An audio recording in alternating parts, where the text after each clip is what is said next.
अलेप्पी बेकवॉटर केरळमधलं एक प्रसिद्ध व अतिसुंदर पर्यटन स्थळ. अलेप्पी शहराभोवती पसरलेली कालवे, नद्या, सरोवरे, त्यामध्ये असलेली छोटी छोटी सुंदर खेडी आणि हे सर्व पाहण्यासाठी करावा लागणारा बोटीमधला प्रवास, ज्यामुळे हे ठिकाण पूर्वेचे व्हेनिस म्हणून ओळखलं जातं. तर आजच्या व्हिडिओमधून आपण जाणून घेणार आहोत हे सर्व पूर्ण माहितीसह.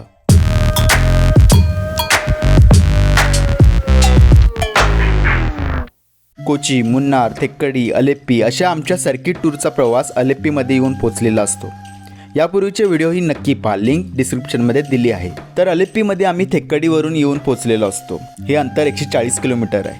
थेक्कडी वेस्टर्न घाटमधल्या डोंगरातलं एक ठिकाण आहे, तर अलेप्पी समुद्रकिनारी असलेलं ठिकाण आहे. त्यामुळे या प्रवासात ती भौगोलिक विविधता पाहायला मिळते. सुरुवातीला सुंदर चहाचे मळे दिसतात, तर अलेप्पी जवळ येता कालवे आणि हिरवीगार भातशेती पाहता येते. माउंटन टू बीच पर्यंतचा हा प्रवास डोळ्याचे पारणे फेडणारा असतो. तर ही आमची बोट निघाली आता.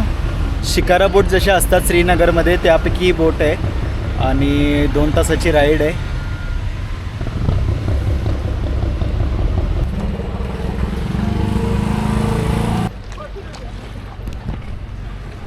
आणि अशा या कित्येक बोटी इथे थांबलेल्या आहेत, त्यामुळे तुम्हाला इथे वाट बघायची गरज नाही आहे. तुम्ही आलात तिथे बरेचसे ऑपरेटर्स असतात जे आवाज देत असतात आणि इथे येऊन तुम्ही ही बोट बुक करू शकता. लगेच बसून इथून राईडसाठी निघू शकता. सुरुवात अलेप्पी बोट जेट्टी जवळच्या अरुंद कालव्यातून होते. पन्नमडा आणि कुमारकोडी याशिवाय अजूनही काही ठिकाणं आहेत जिथून तुम्ही तुमच्या सोयीनुसार सुरुवात करू शकता. तर आपल्यासोबत आहेत या बोटचे ऑपरेटर. सर, आपका नाम? मेरा नाम लाल अख्तर. तो ये प्लेस जो था ये क्या था स्पेशलिटी इसकी? ये प्लेस का बोट रेस का स्टार्टिंग पॉइंट है. कौन सा बोट रेस? वो लंबा बोट में से खेलते हैं नेहरू ट्रॉफी बोट रेस. तर तुम्ही बऱ्याच मूवीमध्ये पाहिले असतील की केरळाच्या ज्या लांब बोटी असतात ज्या रेसिंग ज्याची होते, तर हे जी प्लेस आता आपल्या मागे जे तुम्ही बघताय ठिकाण, तर इथून हा स्टार्टिंग पॉइंट आहे त्या रेसचा. ये वाला और राइट साइड में स्मॉल कनाल है. Small canal island village area shooting place है, ऐसा होता है इधर. ये पूरे बोटिंग क्या स्पेशलिटी क्या है पूरा अलेप्पी का? अलेप्पी का इधर ये पूरा हाउसबोट का 2000 के ऊपर हाउसबोट है. ये वाला 1000 के ऊपर बोटा होता है. ये 2-3 दिन घूमेगा भी क्लास नहीं, इतना बड़ा एरिया है. अच्छा, मतलब पूरा घुमना है तो भी, म्हणजे त्यांचं म्हणणं आहे की पूर्ण एका दिवसात कव्हर नाही होऊ शकत, एवढे हे बॅकवॉटर मोठं आहे. त्याच्यासाठी तुम्हाला पूर्ण फिरायचं असेल तर तुमच्याकडे 2-3 दिवस हवे.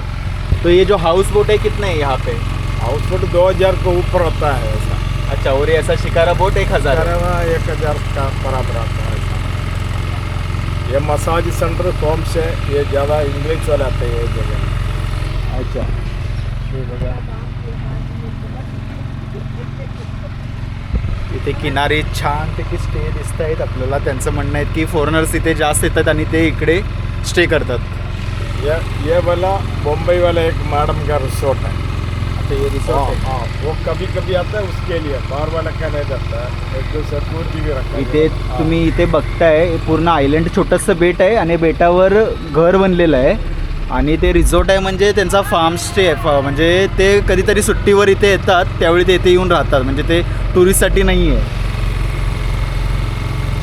अभी हम लोग छोटा कनाल में जाते हैं. इधर रोड नहीं, खाली बोट सर्विस सरकारी वाला बोट है. बस चलाता है ऐसा, और टिकट के हिसाब से इधर बोट चलाता है ऐसा.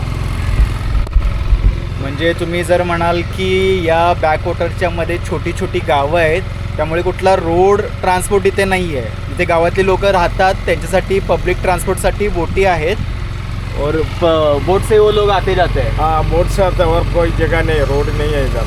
हाँ, और स्कूल कॉलेज भी बोट से ही जाते हैं. हाँ, स्कूल कॉलेज बोट में जाना, किधर भी जाने का बोट चाहिए. हम लोग का बाइक है, छोटा बोट बाइक है, कार है, ऐसा होता है. देखो आगे देखो.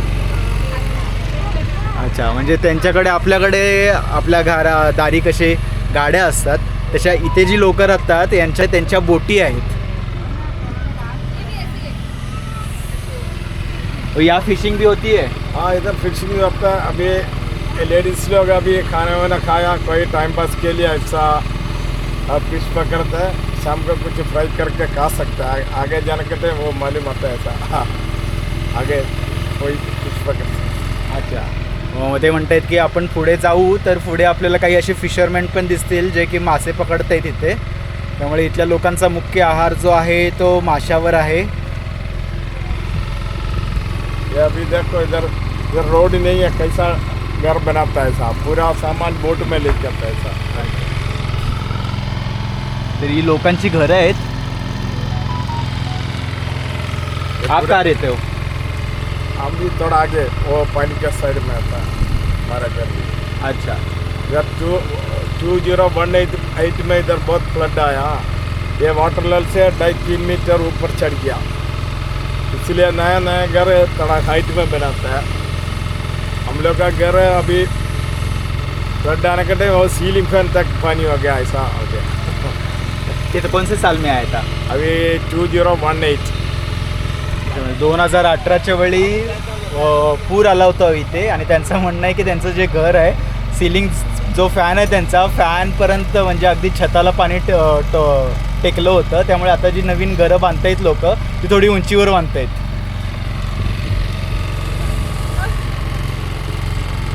आप कितने साल से कर रहे हो? हम अभी 15 साल हो गया। अभी बोट जेटी है, वो बस का स्टॉप होता है, ऐसा सेम सेम है इधर बोट जेटी है। ये जेटी में रुकेगा। हाँ, ये अभी बोट आ रहा है, अभी देखो वो वाला बोट है। आता हे मागे तुम्हाला हे दिसतात या जेट्टी आहेत. म्हणजे आपल्याकडे जसे बस स्टॉप असतात तसं यांच्याकडे बोट जेट्टी आहेत. अच्छा, आता हे पब्लिक ट्रान्सपोर्ट आहे. हे देखो, हे पब्लिक ट्रान्सपोर्ट आहे या का. ही जी बोट आहे म्हणजे ही इथल्या स्थानिकांसाठी आहे, ये जा करण्यासाठी. म्हणजे म्हणू शकतो की इथल्या ज्या पाण्यावर वसलेली जी गावं आहेत त्यांच्यासाठीची पाण्यातली बस आहे. और क्या क्या पैकेज रहता है बोट का? वो टिकट के हिसाब से होता है वो वाला बोट। नहीं, आपकी बोट का? ये बोट का ये मिनिमम 3 आवर है, फिर आगे 2-3 दिन घूमेगा क्लास है, इतना बड़ा एरिया। आगे फिल्म शूटिंग एरिया, बोट रेस का प्लेस है, आइलैंड है, विलेज एरिया, लेक, ईगल का पॉइंट, ऐसा खेती वाला जगह, ऐसा 4-5 घंटे का पूरा मेन पॉइंट घूम के आ सकते। तो अभी ये 2 घंटे में क्या क्या घुमाओगे आप? 2 घंटे में अभी वो पुण्यमड़ा लेक के कनाल, आइलैंड, विलेज एरिया, खेती वाला जगह, ईगल का फोटो निकाल सकते हो, खंबार घर, ऐसा रोड। अलेप्पीला अलापुझा या नावानेही ओळखतात. तर अलापुझा हे इथलं जवळचं रेल्वे स्टेशन या बॅकवॉटरपासून ते 3 ते 5 किलोमीटर अंतरावर आहे. तर 80 किलोमीटर अंतरावर कोची आंतरराष्ट्रीय विमानतळ आहे. सिंधुसागर किनारी असलेल्या या शहरात वेंबनाड सरोवर, पांबा, मणिमला आणि अचनकोविल या नद्या एकत्र येतात व बॅकवॉटरचे एक विस्तीर्ण जाळे तयार होते. पाण्याने वेढलेल्या कित्येक चिंचोळ्या भूभागावर इथे छोटी छोटी गावे वसलेली आहेत. जिथे विस्तीर्ण जागा आहे तिथे भातशेती पिकलेली दिसते. हे सर्व पाहायला पर्यटक इथे येत असतात. पण हे सर्व पाहायचं तर पर्याय एकच असतो, तो म्हणजे जलमार्ग. त्यामुळे इथे बोटीतूनच फिरावं लागतं. इथे फिरण्यासाठी वेगवेगळ्या बोट सेवांचा पर्याय आहे. त्यापैकी सर्वात प्रसिद्ध ती म्हणजे हाऊसबोट. या पारंपरिक हाऊसबोट्सना केट्टुवलम म्हणतात. पूर्वी या बोटी तांदूळ वाहतुकीसाठी वापरल्या जात. आज त्या आलिशान तरंगत्या निवासस्थानी रूपांतरित झाल्या आहेत. त्यातही वेगवेगळे पर्याय आहेत. बजेट, डिलक्स, प्रीमियम, लक्झरी, त्या सेवेप्रमाणे 9,000 ते 50,000 पर्यंतचे यांचे पॅकेज रेट्स असतात. हंगामानुसार हे दर कमी जास्त होत असतात. पीक सीझनमध्ये प्री बुकिंग करणं सोयीस्कर ठरतं. या बोटी आकाराने मोठ्या असतात, त्यामुळे त्या मोठ्या पात्रातच फिरतात. त्यामुळे फक्त फिरायचं असेल तर शिकारा बोटीचा पर्याय बरा पडतो, कारण या बोटी छोट्या कालव्यांमध्येही जाऊ शकतात. आम्ही 2 तासाच्या राईडसाठी पूर्ण बोटीसाठी 2,500 मोजले होते. हे दर सुद्धा हंगामानुसार बदलत असतात. बऱ्याच वेळा हे दर अधिक सांगितले जातात, त्यामुळे योग्य दर आपल्याला त्यांच्याशी बोलून ठरवता आलं पाहिजे. मोटरच्या सहाय्याने ही बोट चालत असते. या बोटींच्या वर छत असते आणि आसन व्यवस्था सुद्धा आरामदायक असते, त्यामुळे हा बेस्ट ऑप्शन ठरतो. यापेक्षा छोटा पर्याय म्हणजे कॅनोबोट. ही बोट शिकारा बोटीपेक्षा छोटी असते. याची आसन व्यवस्था बाकड्यांची असते. काही वेळा हिला मोटर असते तर काहींना वल्लवण्याची गरज असते. ही बोट पाण्यात कुठेही जाऊ शकते. पीसफुल आणि कोर एक्सपिरियन्स हवा असेल तर मग हा पर्याय भारी. यांचे दर सुद्धा शिकारपेक्षा कमी असतात, पण अशा बोटींची संख्या कमी दिसते. अजून एक पर्याय म्हणजे स्टेट वॉटर ट्रान्सपोर्ट डिपार्टमेंटकडून चालवली जाणारी सरकारी बोट सेवा, जी वेगा नावाने फार लोकप्रिय आहे. ही बोट सकाळी 11 वाजता अलेप्पी बोट फेरीवरून निघते. सुमारे दुपारी 4 वाजता परतते. यांचे दर किफायतशीर आहेत. नॉन ए सीसाठी 400 तर ए सीसाठी 700 रुपये प्रति व्यक्ती आकारले जातात। हे तिकीट तुम्ही अजून ऑनलाईन घेऊ शकत नाही, पण लवकरच त्यांचा ॲप लॉन्च होणार आहे। सध्या तुम्ही थेट ऑफलाईन तिकीट घेऊ शकता, पण हंगामात गर्दी जास्त असल्याने तुम्ही आधीच तुमची सीट आगाऊ बुक करू शकता। त्यासाठी त्यांच्या नंबरवर तुम्ही संपर्क करू शकता। तर इथे यांनी आता बोट लावलेली आहे, तर असं आधीमध्ये तुम्ही थांबून काही रेस्टॉरंट वगैरे आहेत, तुम्हाला काही खायचं असेल प्यायचं असेल तर तसा तुम्ही ब्रेक घेऊ शकता। जसं की इथे हा रेस्टॉरंट आहे।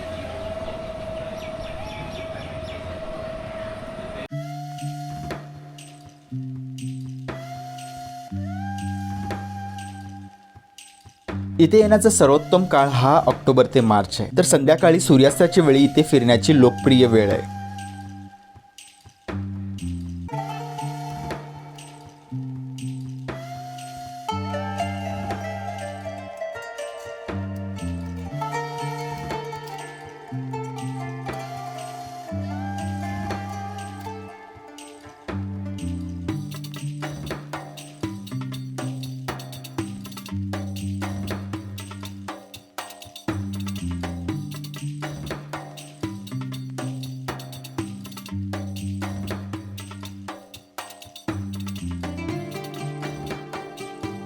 तर तुम्हाला हा व्हिडिओ कसा वाटला कमेंट करून सांगा। आवडल्यास लाईक करा, शेअर करा, चॅनलला सबस्क्राईब नक्की करा।